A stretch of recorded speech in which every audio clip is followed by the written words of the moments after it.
We're going to be in Hebrews chapter 7 today. I'm looking at Christ as our high priest. Before we read these verses, if you study the Old Testament, you know the weakness of the sacrificial system was the high priest was sinful. They were not any better than you and I. Think of Aaron, for instance. Think of the children of Israel when they came to Aaron and they said, hey, we want to worship a golden calf, and he just did it. It was just a sign of his depravity. It was a sign of his sin. He really was no different than them. And so we needed a high priest to come and live and die in our place and make the sacrifice. We needed a high priest not only who made sacrifices, but we needed a high priest who would be the sacrifice. Look at chapter 7, verse 26 through 28. It says, for it was indeed fitting that we should have a high priest, holy, innocent, unstained, separated from sinners, and exalted above the heavens.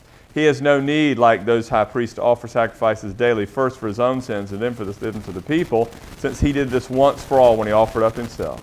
For the law appoints men in their weakness as high priests, but the word of the oath, which came later than the law, appoints a son who has been made perfect forever.